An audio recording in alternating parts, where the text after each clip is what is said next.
Ladies and gentlemen, I think that we should start because it's almost 10:30. So I hope you are ready.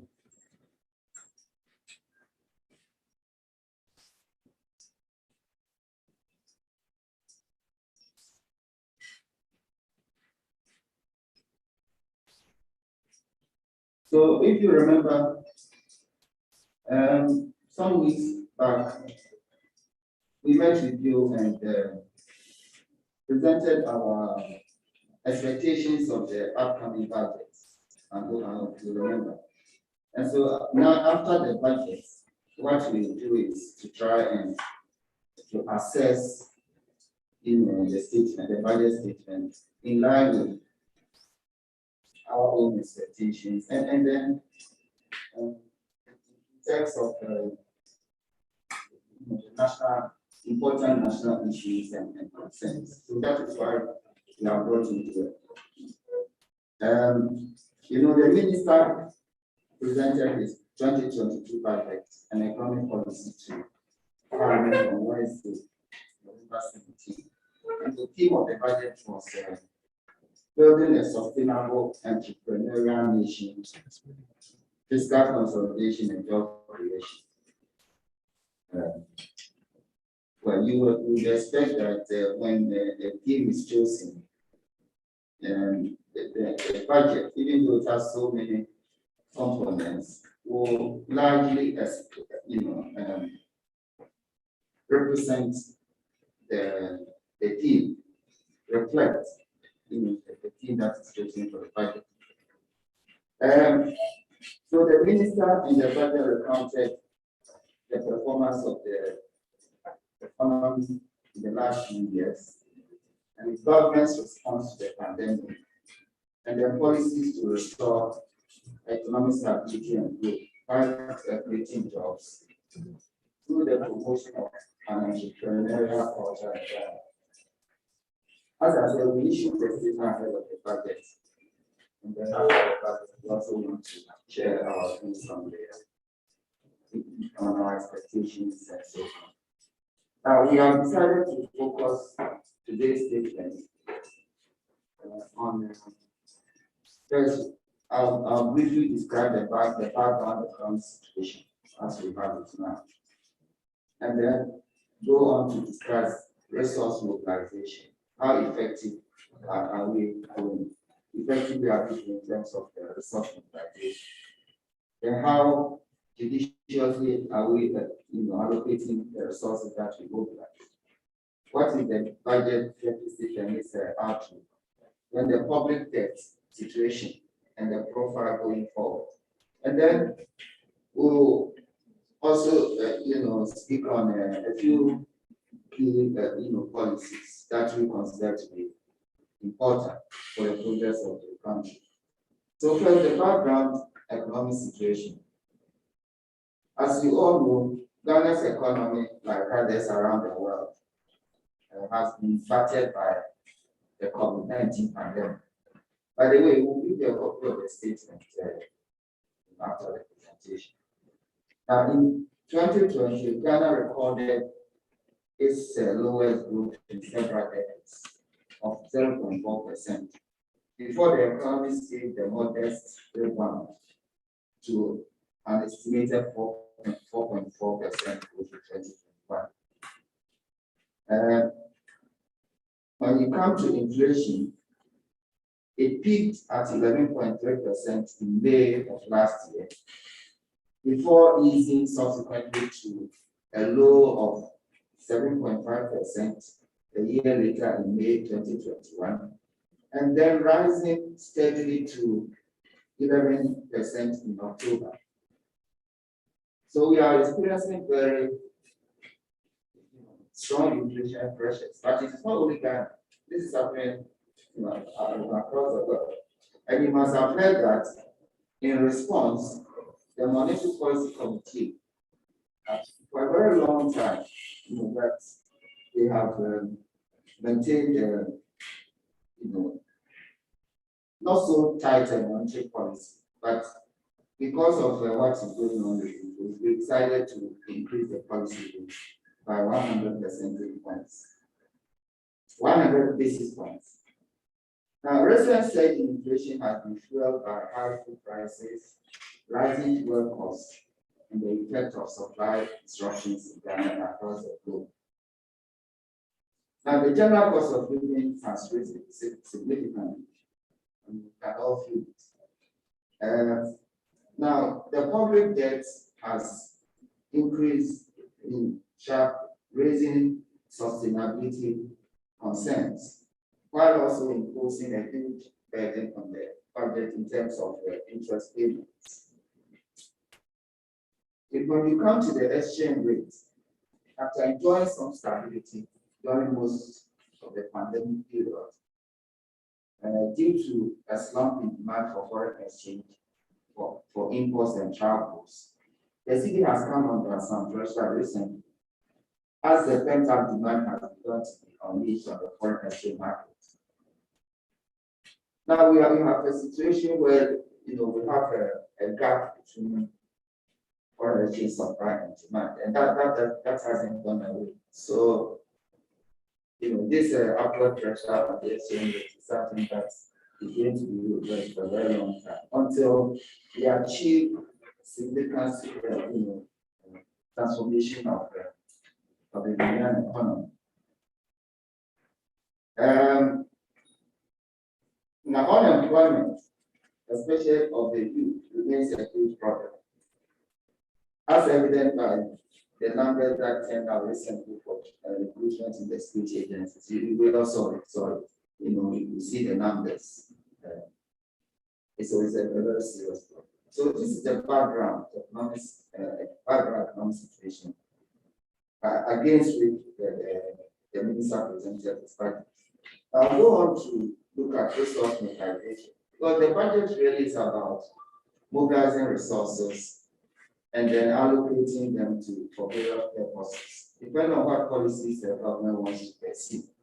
So the starting point should always be how you are going to be able to raise enough revenue to fund your various policies and programs.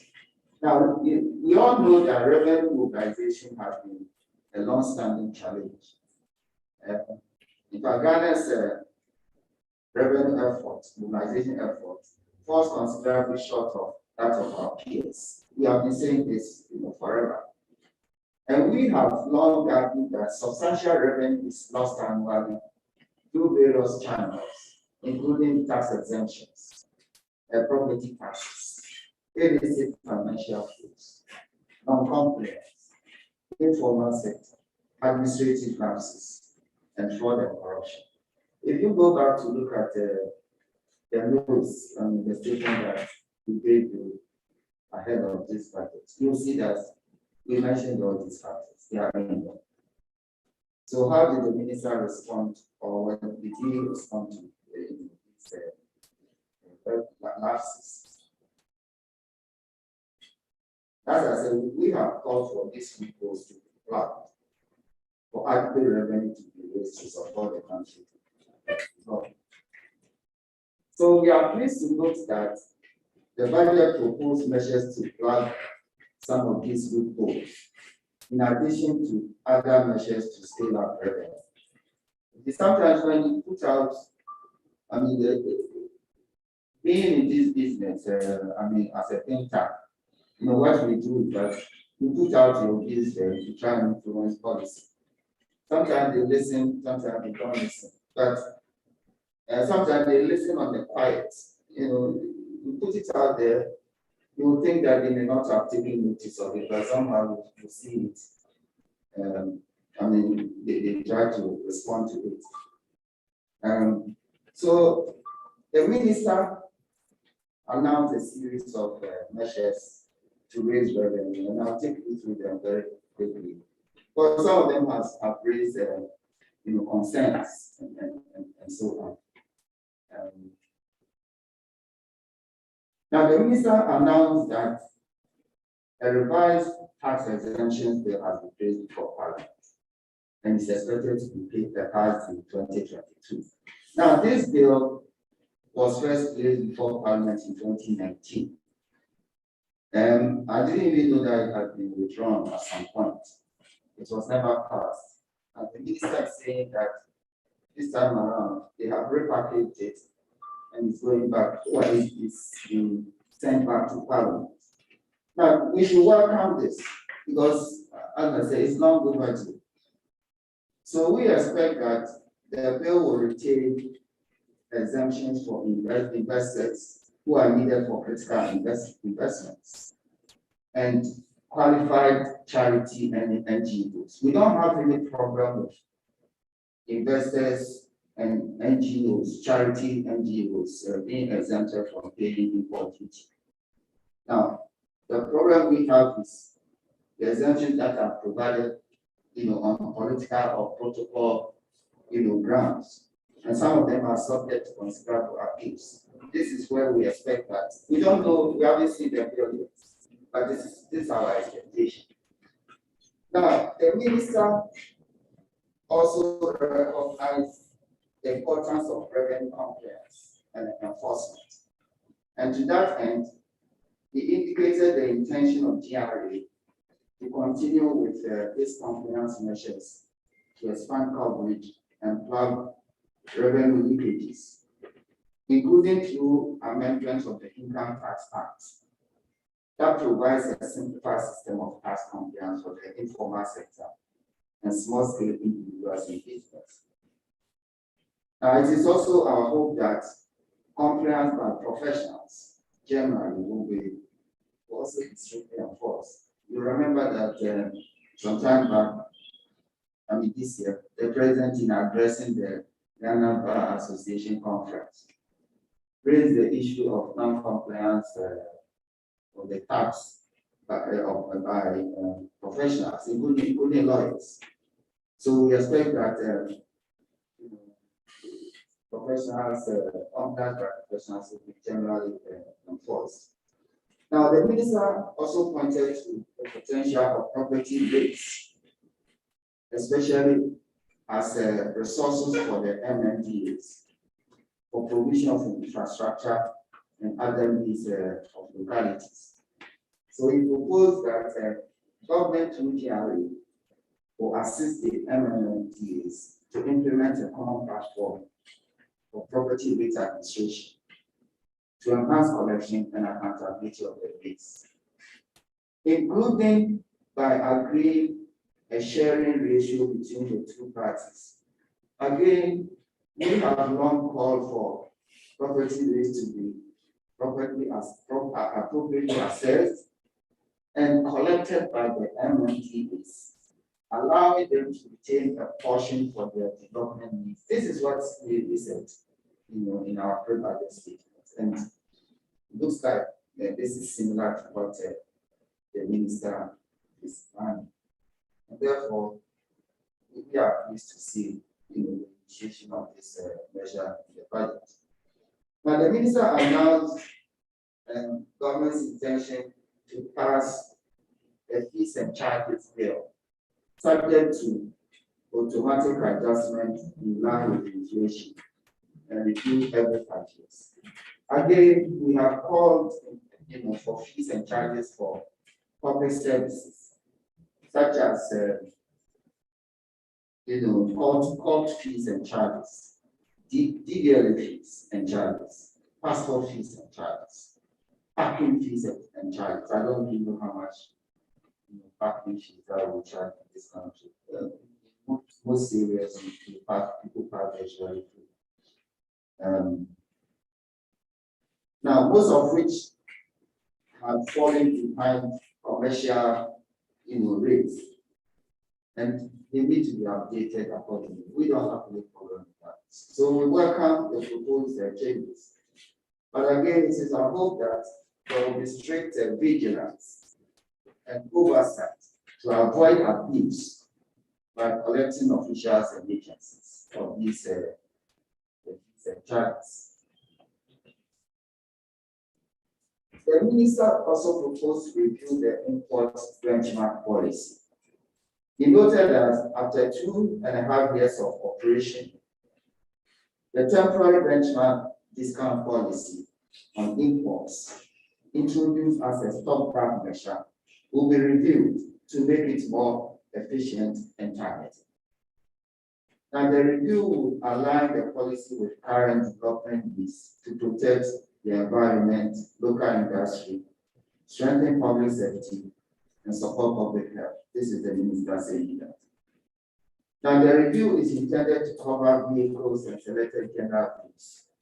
Specifically, the minister proposed the restoration of the benchmark values of imports by suspending the 50% discount on selected general goods and 30% discount on vehicles. Now, we agree with the proposed selected rather than universal application of the benchmark policy. For the reasons stated by the minister, in particular, it is important to support our local fledgling industries who face survival risks from cheap imports, many of which benefit from subsidies in home country. You see that when it comes to this policy, the two main parties are contending. In other words, you have those who import goods on the one side, saying that, oh, maintain the discount because it favors them, they pay less importing. And then industries also on the one hand saying, raise them so that you don't have these cheap imports coming in that we cannot compete.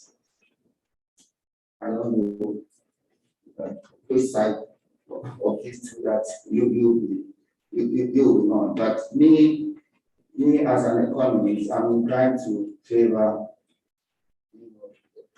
domestic industries, because otherwise we'll kill them with these cheap imports coming from China and elsewhere.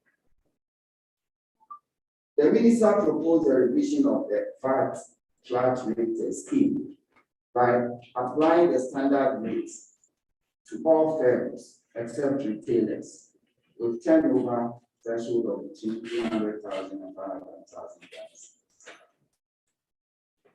He indicated that the rationale is to address inequities that domestic producers of local subsidy face. These are the importers of similar products. So the VFR of 3% of the sale price of goods was introduced in 2017 on the supply of goods by wholesalers and retailers. Subsequent reforms to the taxes on the supply of goods and services have made local goods with importers of uncompetitive, that's what the minister is saying. Thus, exposing the sector to risk of contraction. So government intends to correct this anomaly by limiting the flat rate to only retailers. The minister indicated that all other supply of goods and services will attract a standard rate. Now, according to him, the new policy was intended to create a level playing field for all taxpayers and bring additional efficiency to VAT administration. We think that the reasons given by the minister for the review appear justified. But the potential impact of the proposed revision on tax collection and on prices generally is, however, not immediately obvious. In other words, with this change, what will happen to the total tax intake by government and also the effect on the prices of final goods, consumer goods, is not immediately clear, but maybe it can be worked out later. Then, finally, the elephant in the room, the policy that has attracted so much controversy, and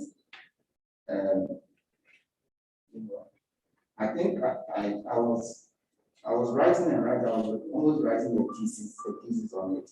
I mean the email. So pardon me, because I'm trying also to understand it, and as an economist, I'm trying to analyze it and see what are the implications and all that. Because there's a lot of argument going out there that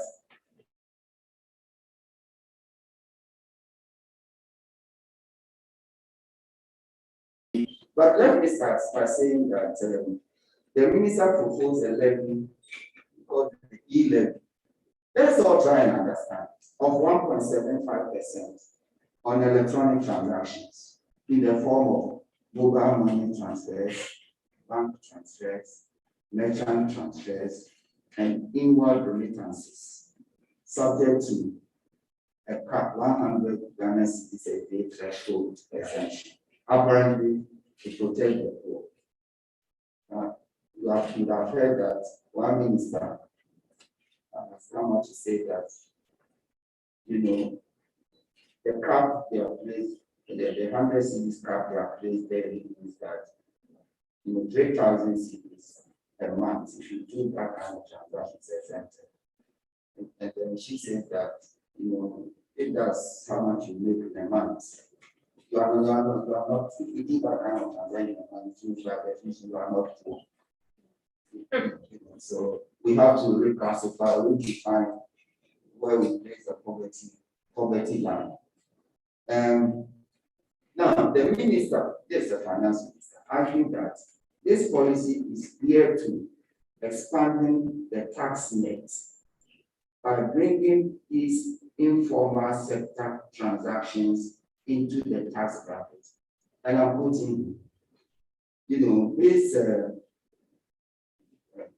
justification for this or explanation is that I'm bringing informal sector transactions into the, the tax net, into the formal sector. I'm going to, respond to this. Meanwhile, part of the e-levy is to be earmarked to support entrepreneurship, youth employment, cyber security, digital and road infrastructure, as the toll booths have been abolished. The tolls were giving government, I understand, 78 million Ghana cedis a year. And they are saying that that is insignificant, given the trouble that we have to go to queue up, the lost productivity by booking and all that inconvenience, and then the cost of collection. But those in the tool booths, those who have been paid, you have to pay them. So there's a cost also to the collection. So they say it's not worth it. So we have introduced this so that we can use part of it to fund the road infrastructure. Now, as is to be expected, the e-levy has generated a lot of controversy in it. Now, let me tell you where we stand. And when I say we, most of it is my own, so if somebody doesn't agree with me, I think I can understand. Now, whereas we think the e-levy represents, it is an innovative idea to scale up revenue mobilization. Because all government people have been struggling to raise revenue. So somebody has come up with this very nice idea, very innovative, because they look at what the digitization has caused in terms of the increase in electronic transactions. So somebody looked at the figures, the Bank of Ghana collects them and said, oh, 2020, the total value of this transaction was 500 billion. So let's slap 1.75% of it. There's so much. Because the minister estimates that the annual revenue we expect from this levy in 2022 will be nearly 7 billion rands, 6.9. Now, first, this is my argument. Some of the transactions, such as the bank transfers, inward remittances, are already taking place in the formal sector. Is it a big argument that they want to bring, into the tax transactions that are outside the informal sector.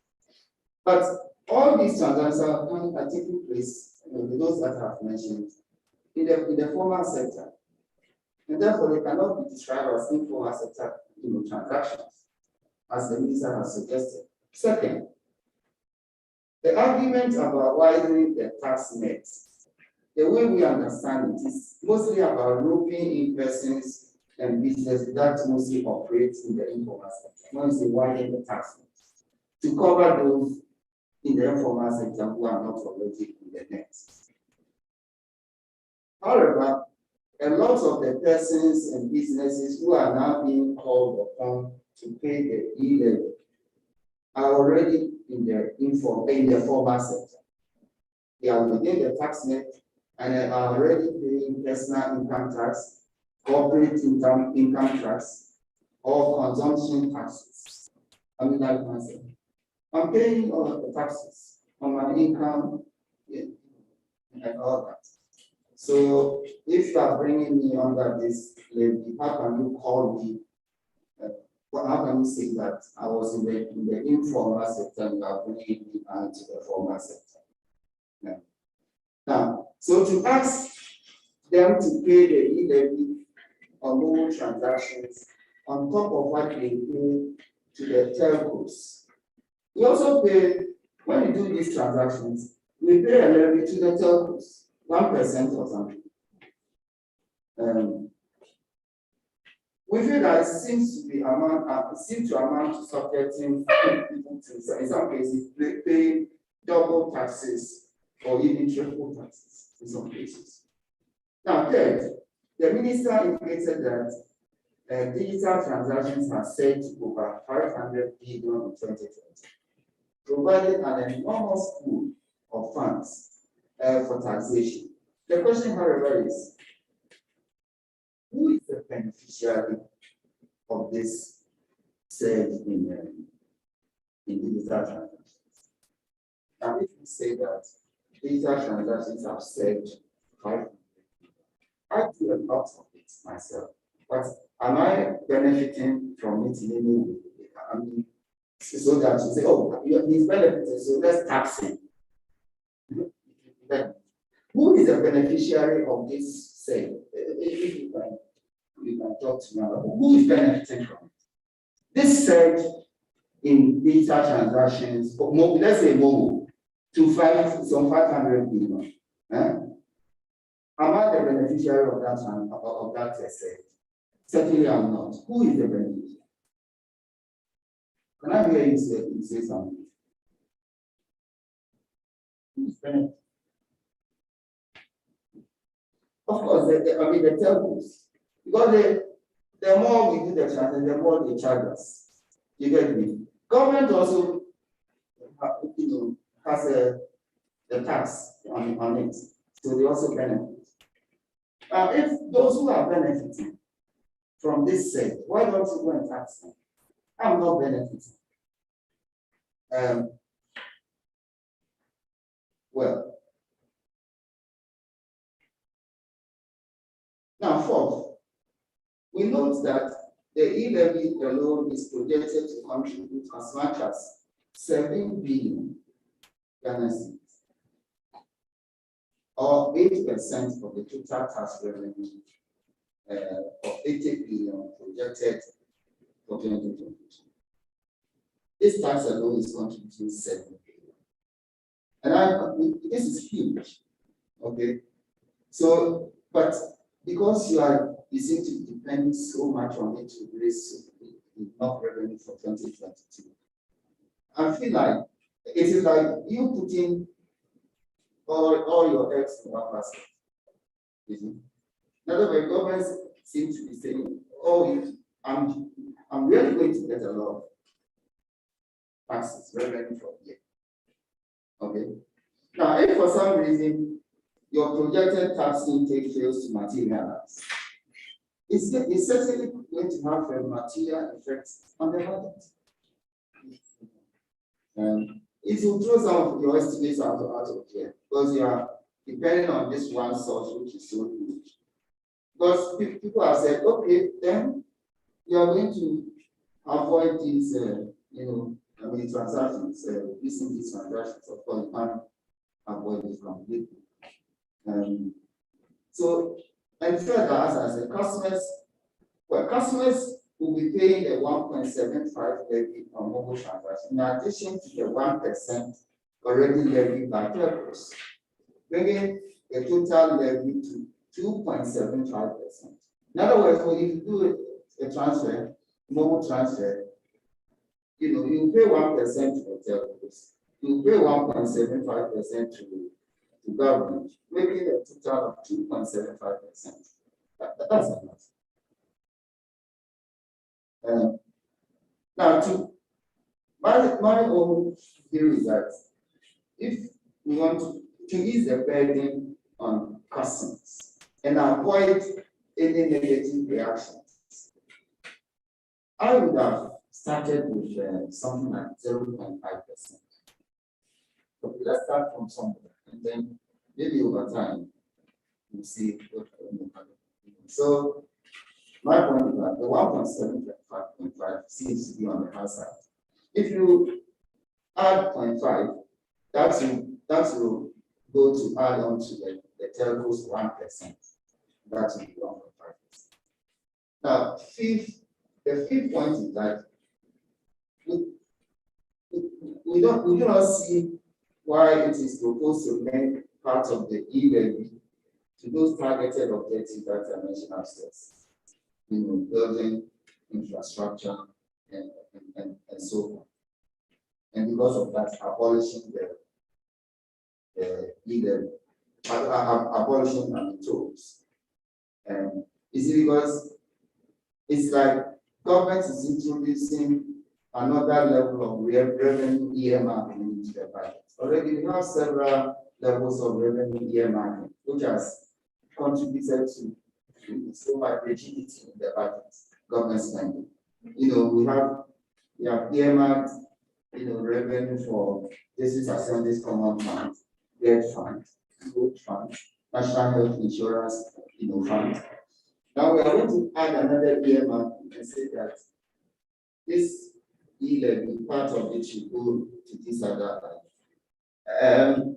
To avoid the rigidities and the excessive earmarking, why not pay the e-levy into the pool, the consolidated fund, and use it flexibly instead of tying your hands and saying, if I collect it, I have to use it for this purpose. Now, 6 from the middle, finally. And the e-levy has the potential to undermine the considerable efforts put in by this government to digitize and formalize the economy, and in particular, promote a cashless economy. This is what the government has achieved a lot in that area. Okay. So by seeking to avoid the e-levy, many people and businesses will revert to cash transactions with all this attendant risks.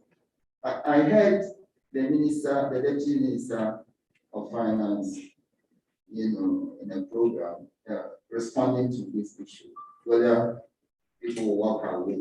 And he said they factored all this into their calculations. In other words, when they were estimating the tax, they said they even used some consultants to do that kind of work for them. In other words, they factored in the possibility of a number or a section of people, percentage of those who use these transactions moving out. So that's what he said. Now, it is worth noting that the proposed tax measures, I've read the email now, talking about all the tax measures in general, they make a significant impact in 2022, as total revenue increases by 43% to 105 billion Ghana cedis, or 20% of GDP. So all these, tax measures, together, plugging some of the loopholes, the e-levy and so on, what they do is that they contribute substantially to increased government revenue in 2022. This is a good thing. This is all that we have been asking for, but it doesn't mean that we can resort to any means at all to raise the there are certain potential areas that you can focus on. But this is very significant. But the budget also contains medium-term projections. Okay. But if you look at the revenue projections over the medium term, 2023 to 25, then there's a slowdown. So it's like there's this initial, hike, and then it sort of plateaus. Because in GDP terms, revenue stays almost flat at 20% in 2023, 20.5% in 2024, 20.3% in 2025. So when we do the initial push, then over the medium term, we stay there. As an economist, I'm asking, but is it because we are satisfied with the 20%? So we don't want to make any more effort. I don't think the 20% is even enough. In fact, Ghana's revenue at 20%, Ghana's revenue to GDP ratio still falls significantly short of the average of about 30% for our middle income kids. So we are doing 20 and say we are satisfied, so we are staying there. So it is our expectation that more effort will be made to further scale up revenue over the medium term. Now here, we wish to draw attention also to the enormous revenue potential that is derivable from our natural resources. When we're talking about natural resources for development, it looks like we don't say much about the natural resource potential. Yeah. We have so much natural resource wealth in this country. Why are we not tapping it for development?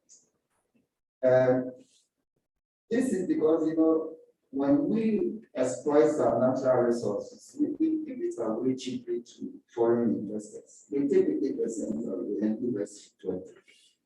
This is what I'll be talking about. We have to change that so that we can, exploit more of our natural resources to drive our growth. But before we do that, we must make sure that the fiscal regimes, that the contract that we sign for these natural resources, favor us.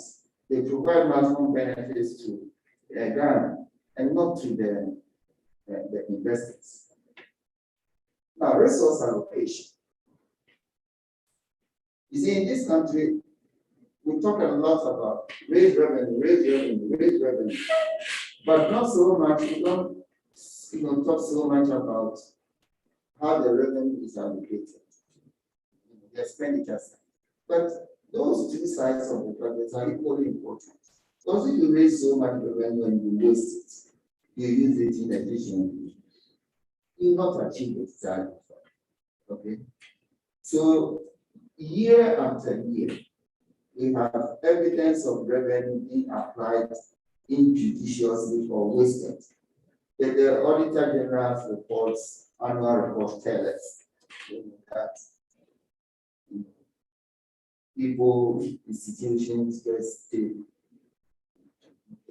chunks of government, public funds for their personal use. But the majority leader of Parliament was reported to have recently called for attention to be given to what he termed inefficiency in government spending. This is the majority leader himself admitting that there is so much inefficiency in government spending and something should be done about that. Now, we believe that this is the right call, which should be taken seriously. Because most often, people question why they should, pay taxes when they do not see any benefit from the use of those taxes. So inefficiencies in government expenditure emanate in part from the extreme rigidity and also lack of balance in government expenditure. The fact is that unless we address lapses in expenditure in addition to revenue, fiscal consolidation and long-term fiscal and debt sustainability will remain elusive. On the resource allocation side, the minister also made some proposals to control revenue, to control expenditure. And these include strengthening of payroll management, staff rationalization, strict enforcement of the public financial management provision on investment by principal spending officers, reinforcement of suspension of non-expressly approved vehicle purchases by MMDAs, reinforcement of giftness to minimize off-budget expenditures and enhance committed control, and strict commitment of MDAs and MMDAs to expenditure ceilings in the multi-year fiscal structure. Now, these policy proposals, measures to control expenditure, well, it's quite a tall list here, but we have heard about them again and again before. But we are going to do more things that gets more efficient, and we are going to tighten controls and so on. But in the end, we don't seem to achieve that result. So it is our hope that this time around, these measures will be followed through and not to make just mere promises or intentions. Now, if you look at the figures, total expenditure for 2022 is projected at 137.5 billion, or 27.4% of GDP. But then, going on to the medium term, you see that expenditure as a ratio of GDP falls from the 27.4% in 2022 to 25.5% in 2023, and then to 25% in 2024, 24.5% in 2024.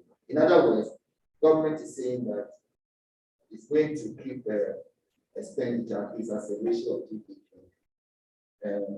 under some control, and this is shown in the budget figures. But this doesn't take away the rigidity in the budget and the fact that it's skewed towards recurrent expenditure. If you look at the budget in detail, the rigidity and the skewness, imbalance still prevail even over the medium term.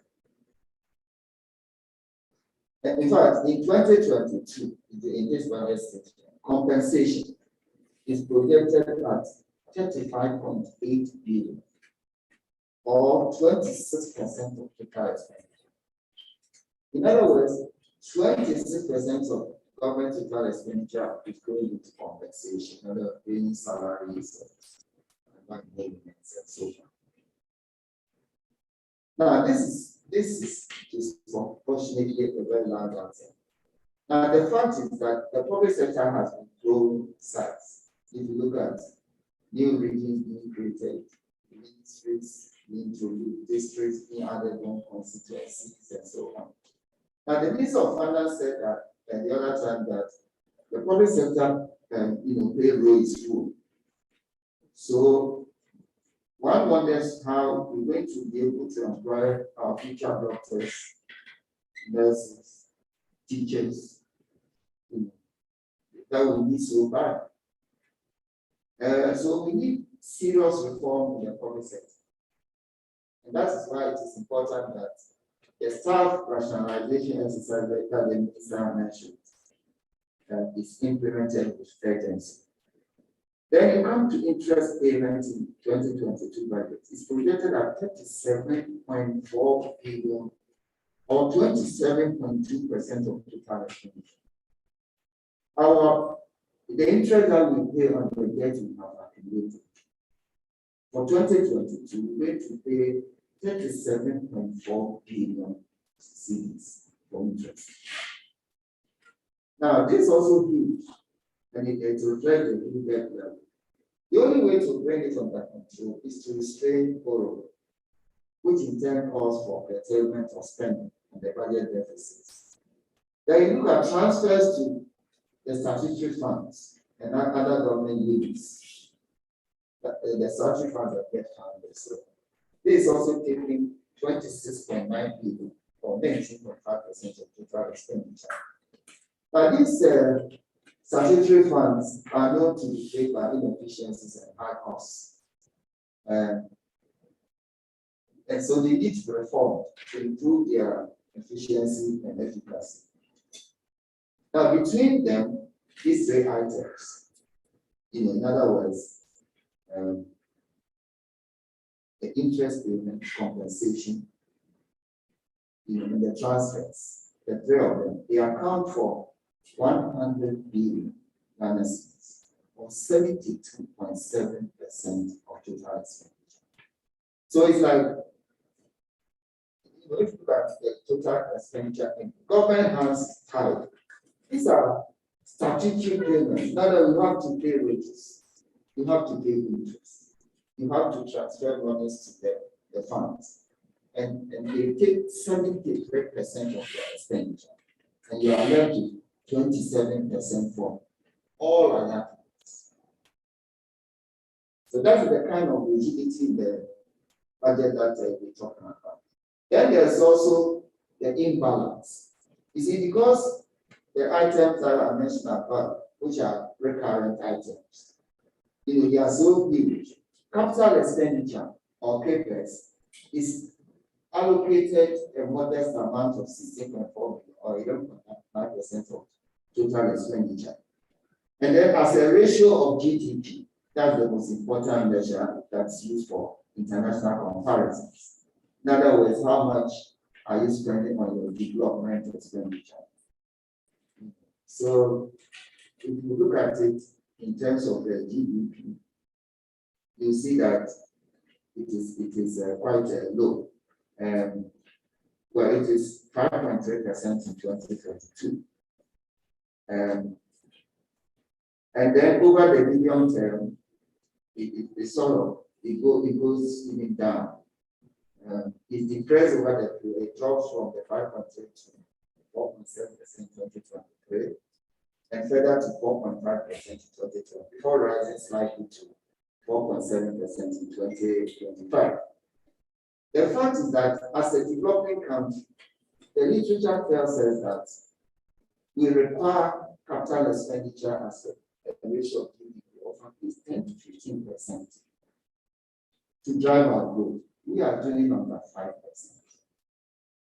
5%.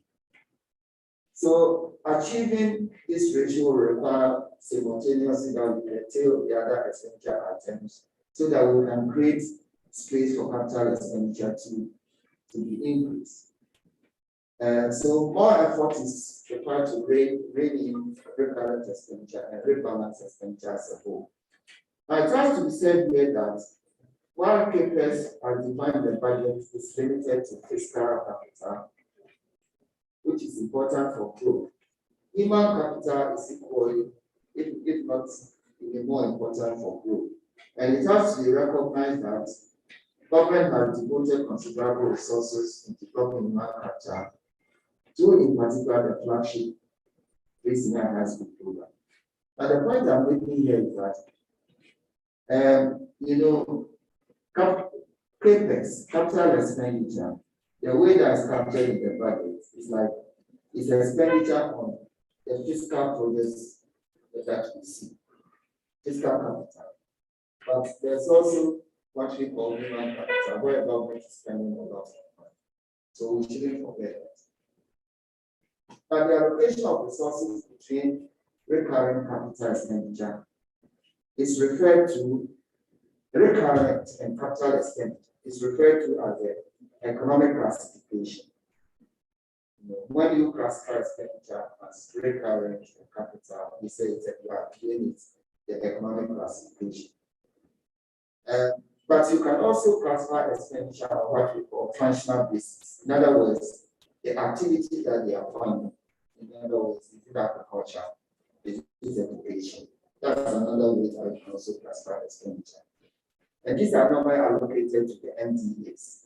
So if you go into the budget, into the annex, you see that the expenditure has been allocated to the MDAs, and there are 5 broad areas: administration, economic, infrastructure, social, and public safety. If you go into each the budget, this is where they say expenditure is going to these broad areas. And at 12 times, so let's look at how expenditure has been distributed among administration, what they are calling economic, infrastructure, social, and public safety. Now, if you look at the 2022 budget, administration is taking 8.04 billion. Now, under administration, of course, there is Office of Government Machinery, there's Ministry of Finance, the Cluster Governance Administration, Foreign Affairs, and so on. They are all administration. But they are administration, and they are taking 8.04 billion. Now, what they are calling economic, which includes agriculture, energy, communications, trade and industry, they are taking 4.4. So administration 8.04, economic 4.4, infrastructure 7.24 billion. This includes roads, railways, sanitation, and so on. Then social, what they are calling social, is 30.68 billion. Please, it is important, these figures that you think about them, the relative magnitudes. Social is education, health, gender, social protection, all this. They are taking 50.68 billion. And public safety, 9.25 billion. Okay. So if you look at the budget very closely, you will see that social expenditure, but it takes 51.5% of the total, which is going, as I said, to education, health, and so on. Then public safety follows with 15.5%, followed by administration, 10.5%, and infrastructure, 12.1%, and economic, 7.4%. That's all. So the point I'm making here is that it looks like the bulk of our expenditure is going to these so-called social needs, areas. It is something that, to be honest with you, I have not done this kind of analysis before. So I was very amazed when I saw this. And it's like, is it that we have such a huge welfare state in this country? We have spent so much on social, most people don't really realize. And the free senior high school is a major part.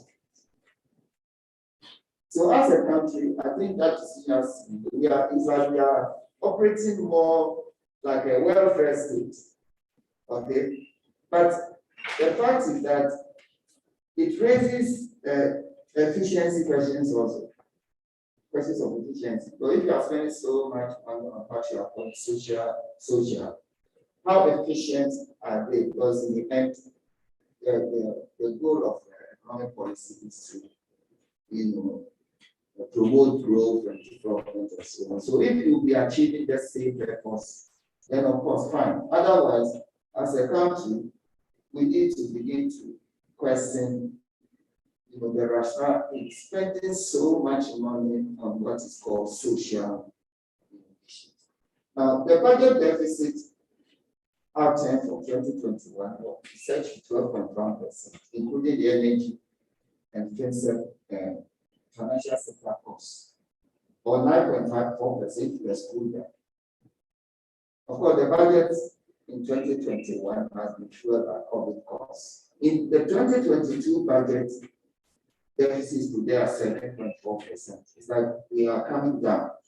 And then over the medium term, we go further down to 5.5% 2023, 4.5% 2024, which then brings it back to the fiscal responsibility ceiling, which is 5%. So we'll get back there in 2024, according to the deficit profile. And finally, 4.2% 2025. Now, the declining deficit trajectory will facilitate re-established stabilization of the economy, in addition to achieving long-term fiscal and debt sustainability. So we will urge government to adhere to the planned fiscal consolidation path, barring any unforeseen shocks. Now, when we come to our debt, the minister reported that the public debt has risen to 341.8 billion as of September, sorry. This is 77.8% of our GDP. That's where our public debt stands as of September. Now, at this level, it can be said that we have already crossed 70% threshold, which is said to be sustainable for lower middle income countries like us. Now, the minister himself stated that the outcome of Ghana's debt sustainability analysis indicates a high risk of debt distress, although he said the trajectory was sustainable.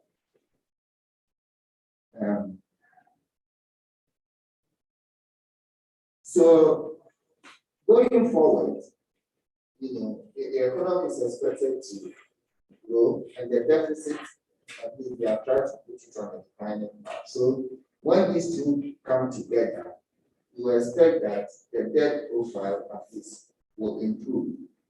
So, it is in view of this anticipated positive development that the IMF, for instance, has described them as having a high risk of debt distress today, but has also said that the debt is manageable going forward. Now, the immediate concern now is not actually the stock of debt, because as for the stock of debt, it will mature over a long period of time. We are not going to pay all of it today. Now, the burden that you have today is the servicing of the debt, the interest payment. As we noted above, in 2022, interest payment alone is projected at 37.4 billion. And it is 46.6% of the projected cash revenue of 80 billion. In other words, our projected cash revenue for 2022, we are going to use 46.6% of it to service our debt. It is not a good situation to be in at all. Imagine your income, your annual income, or your monthly income. It's 100. Then you have to take 46.6 of it to go and just service your debt, and you are left with 50 something percent for all other things. That's the situation that we have to find ourselves in. So it is important that we follow the fiscal deficit declining path, because that is the only way to avoid too much borrowing. And then hopefully the economy will also grow and bring the debt ratios down. So the commitment, government has made these commitments, and they are reassuring. We think they should follow through these commitments. In fact, we have proposed that to contain borrowing and debt accumulation, because no matter what governments promise, in the end, we see that the borrowing continues and the debt continues to accumulate. So we have proposed that, why don't we put a ceiling on government borrowing? The US Congress, the US does that. In addition to when the minister presents the budget, eventually when Parliament debates it, they will impose a ceiling on expenditure. That's what they call the appropriation. they will pass an appropriation bill saying that government can spend so much. But at the end of the day, government comes to report to them and they have overshot that ceiling. And nobody holds anybody responsible for that. We are saying that in addition to the appropriation bill, which imposes a ceiling on expenditure, we should also impose a ceiling on borrowing and debt. So that if the minister wants to borrow, above what the ceiling that Parliament has imposed, he has to come back to Parliament to seek their approval. That would be a sensible thing to do. Now, just briefly, I want to touch on employment, because that's a big issue in this country. And then also economic transformation, what's going on there under the Ghana Cares program. It's very important for this Ghana Cares program. And then it's also called Obatanta program. So,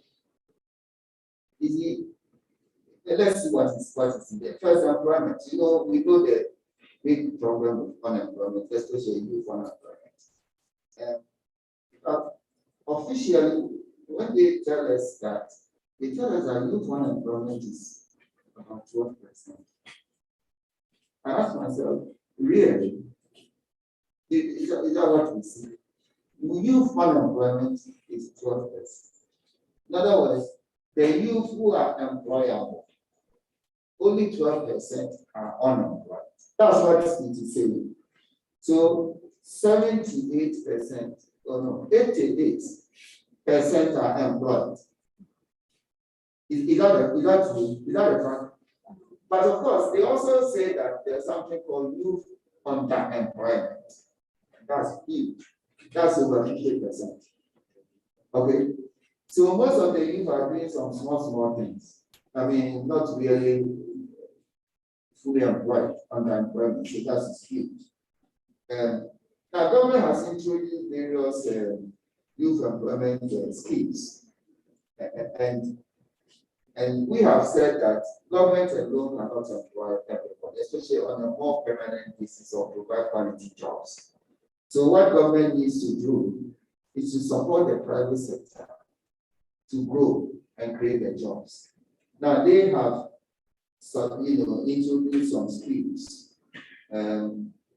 to capacitate the youth, to train them to acquire skills, and then also the capacity to establish their own enterprise. We think that's a good idea. Okay? Because the problem with this country is that everybody that finishes investing is looking for somebody to employ them. And that's a big problem. If you go to other countries, students emerge from the university to be big entrepreneurs. If they tell the guys who introduce, Facebook and Google and Twitter, they all emerge from universities, to do that. So you don't have to always go looking for somebody to employ. In fact, me personally, if I look at my own life, I always tell myself, if I come back into this world, I'm not going to depend on anybody to employ me. And you wait for them to, because they will tell me how much to pay you, and you wait on them every time at the end of the month for them to pay you and all that. If you were to find your own something to do, so it's good that government, has introduced this program they call New Starts, that's the biggest one, and so on. And then they have also said that additionally they're also going to support the private sector by addressing some of the obstacles facing the private sector, so that they can also help with the job creation. Then finally, this CARES program. You see, the CARES program, the way sometimes they present it is you need to go in there to see what is in there, and you will see that, at least on paper, there are some pillars in there that promise to transform this economy. what that we have been talking about forever. From the commodity-based economy to a modern industrial, if only they can observe or adhere to some of the policies, the pillars that they have proposed. For instance, they have proposed modernizing agriculture. No one will dispute that. Advancing technological capabilities. And one major constraint that drive on our growth is our lack of technology. Even if you have to exploit our natural resources, we have to rely on somebody's technology.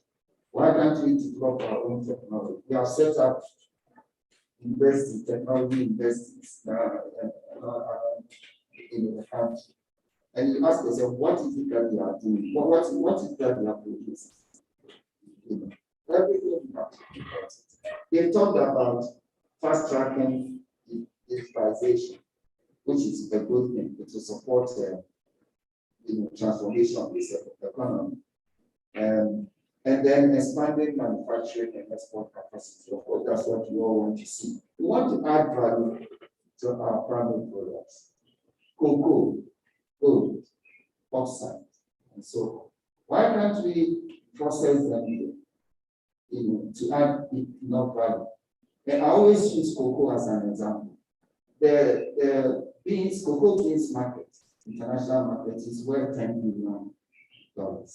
So this is what Cote d'Ivoire, ourselves, and everybody else producing cocoa. That is what we all aim to, we target 10 billion, and we share it among ourselves.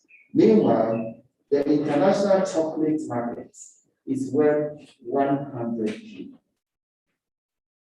So, what is the sense in continuing to export raw beans when we are targeting 10 billion?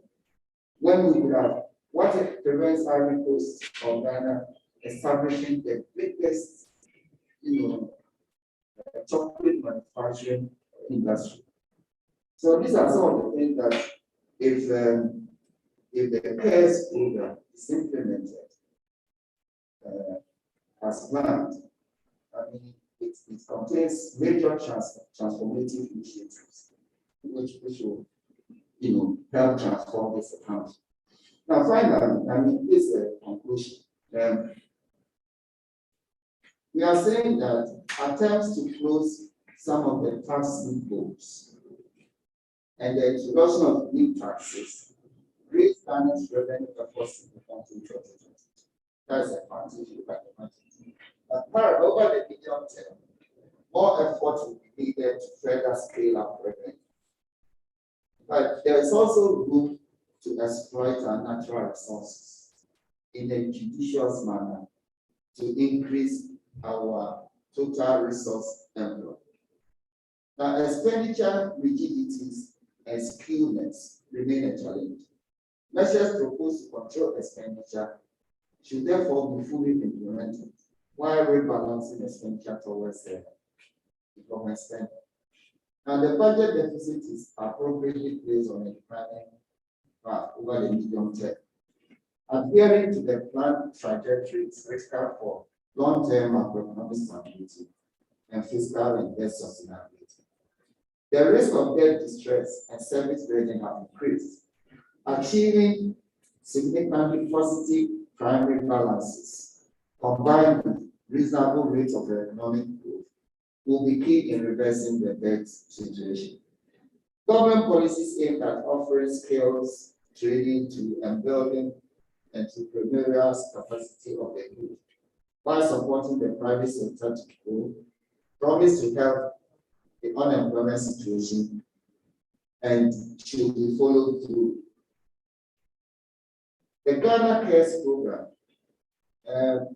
contains important pillars for transforming the economy into a modern, resilient, and ultimately beyond aid economy if implemented as planned. Thank you very much. I think it has been quite a long, the budget is a very big topic. So there are so many areas that we have not been touched. Naturally, we will certainly have to select some area that you find important to focus on. So thank you so much. And maybe I will going to take questions. If you have any questions, comments, you can take those in another 20 minutes or so. I don't know. Oh. So we in another 20 minutes to 12. In fact, we should be close now.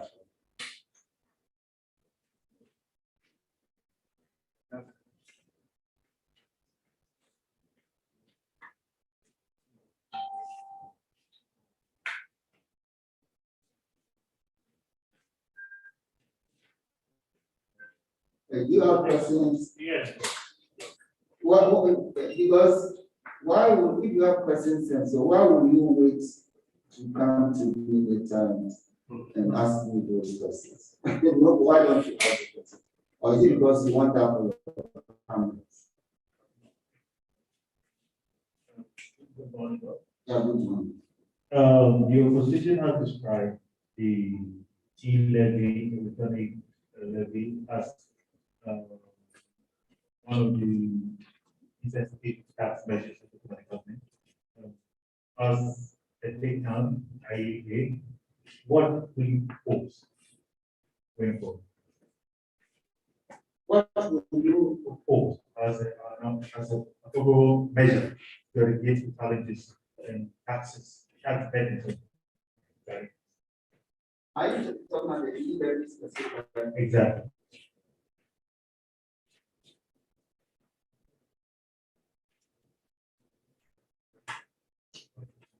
The second question has to do with Where are you from?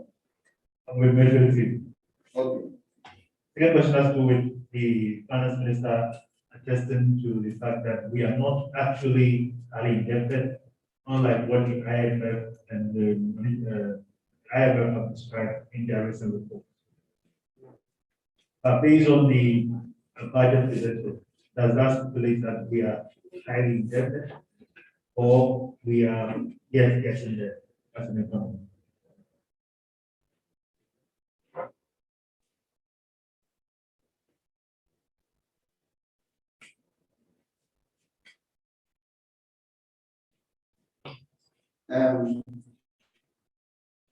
Okay, maybe. No, can I ask? Okay, where are you from? I'm from Georgia. My name is John. Okay.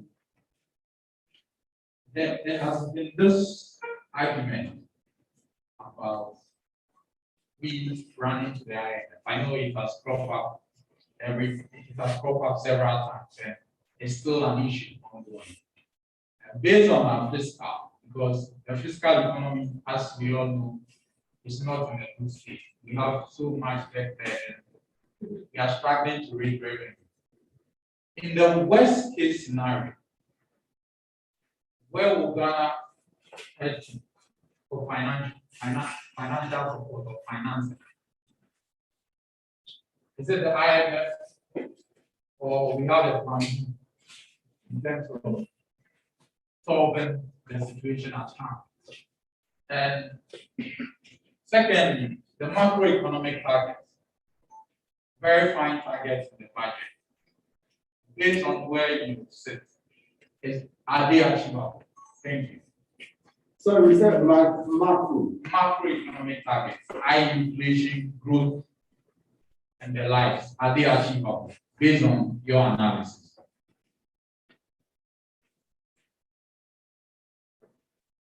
Let me answer. Oh, sorry. Okay, go ahead. One block. Business. Please, where are you from? Business and financial. Sorry. Okay. Similarly, the projected growth rate in revenue of 43%, based on historical precedents, does it seem possible that we will be able to raise revenue as much as 43% in the coming year?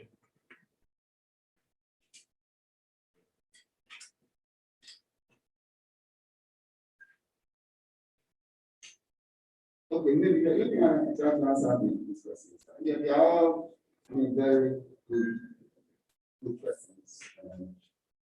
You know, if you are you ask a difficult question, you say, oh, that's a very good question.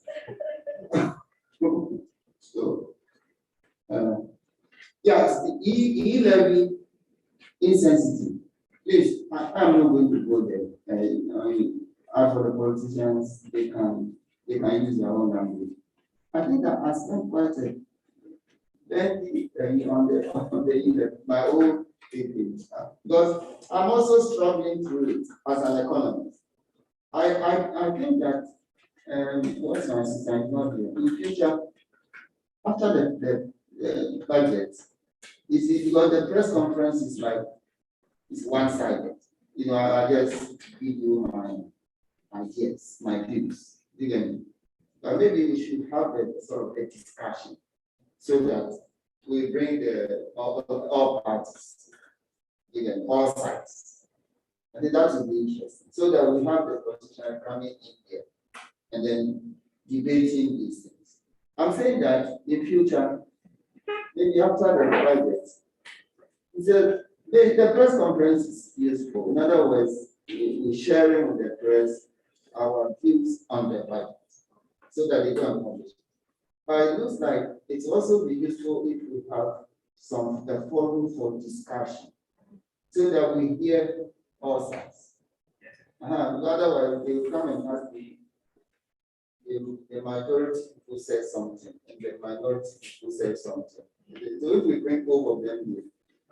So the E-levy, you know, I struggled through it and I told you that some of my reservations. Okay. Insensitive, I don't know. It is, I said, it is quite innovative. It's new. Somebody talked about it. It's innovative. I am saying that for me, it's probably on the high side, and we could have started with a lower threshold. The government is looking for various areas to bring some revenue from, you know, because of the difficulties, the challenges we have had in the past.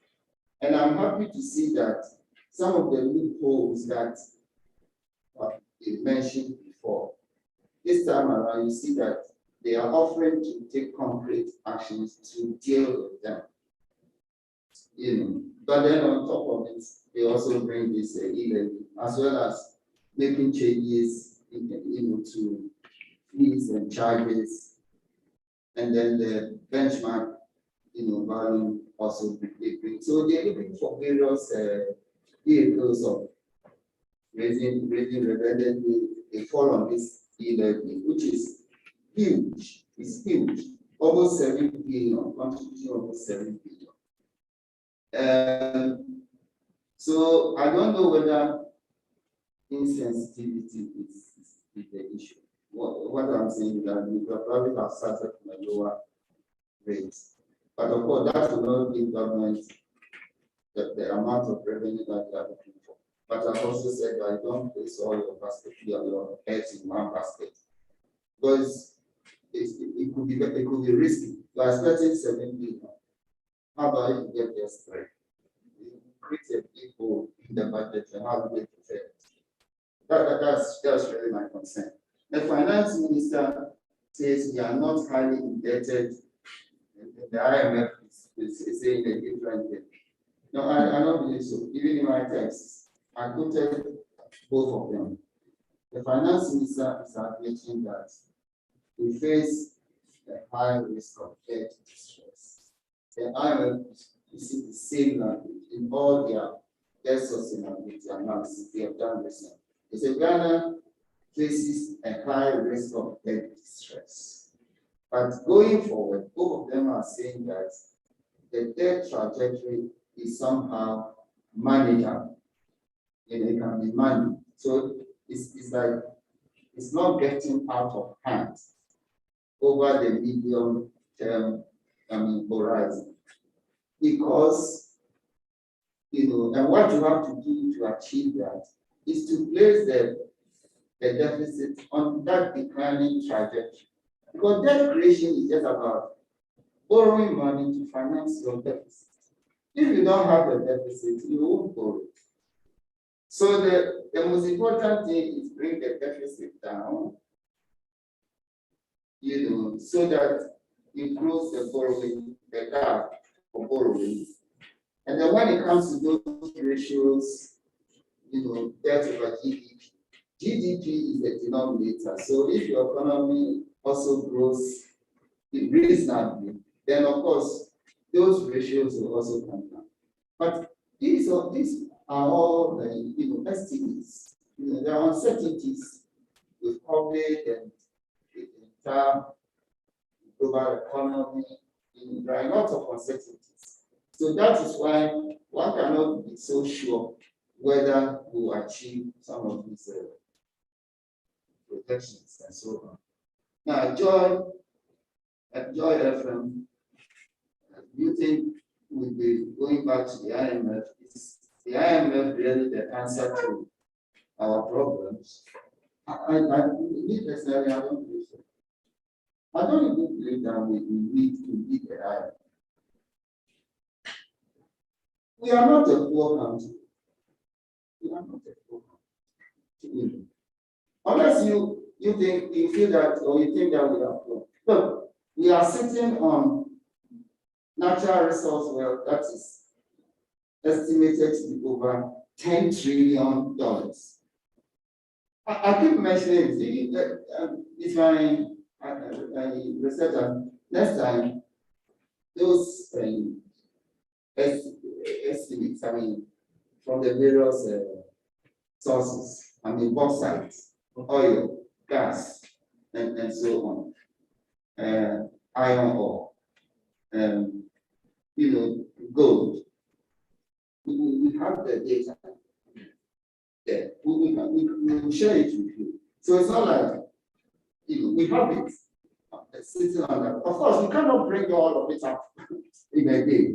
That's no. But the problem with us and other countries, similar countries like us, look at Nigeria. They have very huge amount of resources.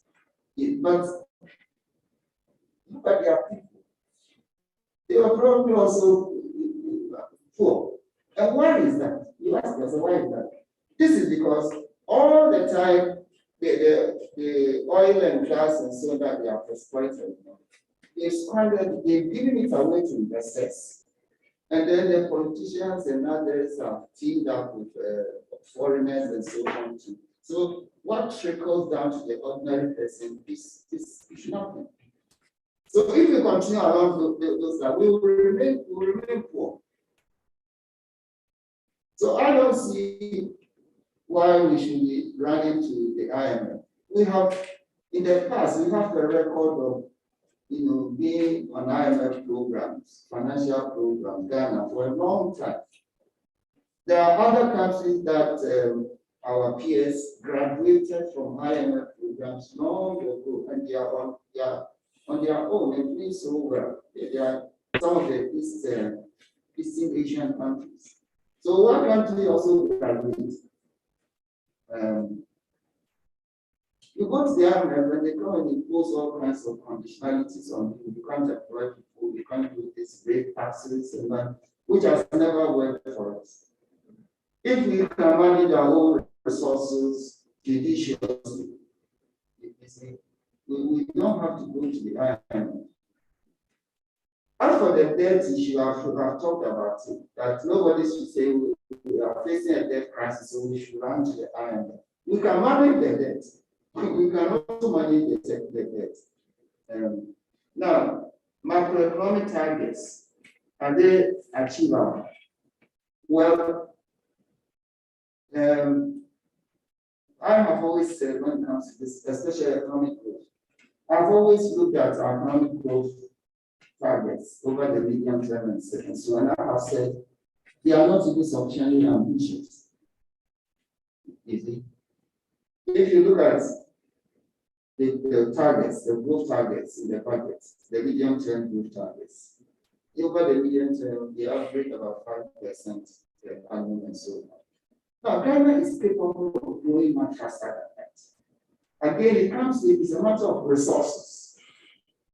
It is because we base all these projections on historical performance. You look at our historical performance and the structure of our economy, and we say, well, this structure won't change that much, so we can only achieve these rates of growth, and then we estimate that the guy say you can only grow at 5%. If we are to grow at 5% and you take out the population growth rates, you are left with, the rate at which our per capita income will increase on an annual basis. And I'm saying that I have done estimates who say that if we are going at just 5%, it will take us over 30 years to double even our per capita income, which is roughly $2,000 a year. 30 years will be at 4. Does that make sense? When some people, some countries, their per capita income is over $50,000. We are at 2,000.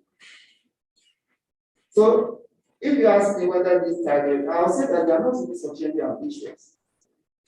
We have excess capacities and resources that need to be tapped judiciously. And we can have that. Because if you tap it and you waste it and you are going to foreigners cheaply, you are not going to go anywhere.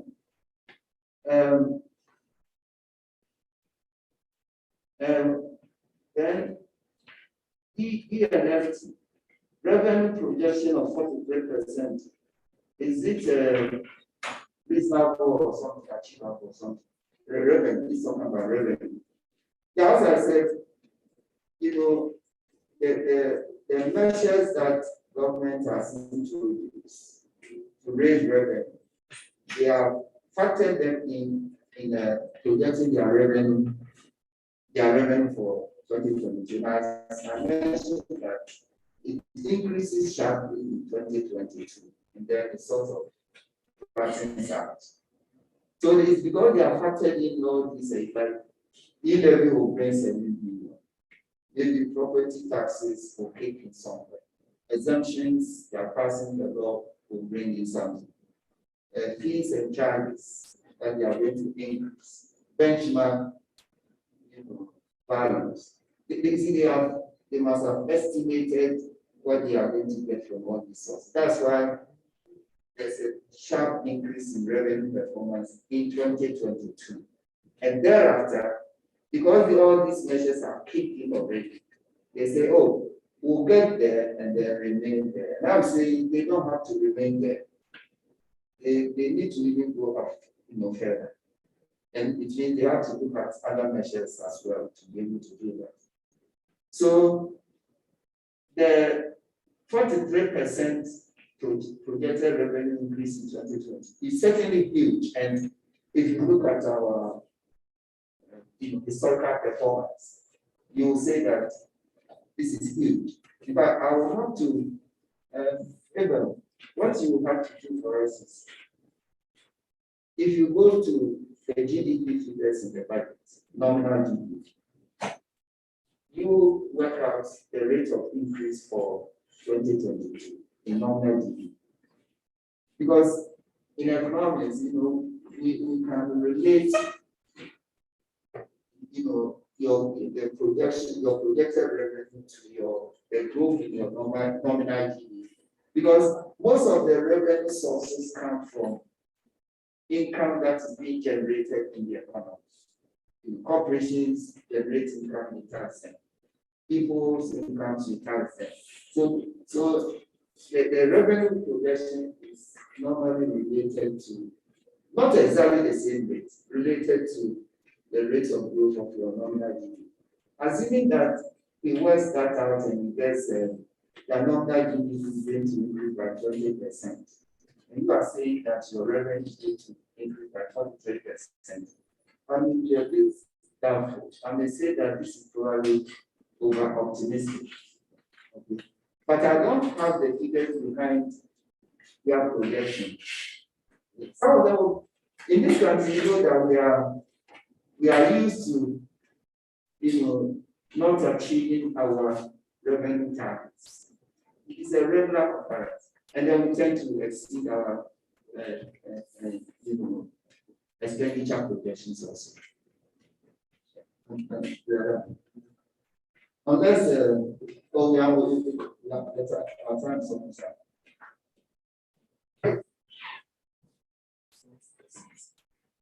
Okay, so thank you so much for coming. It's been quite useful. It's also been quite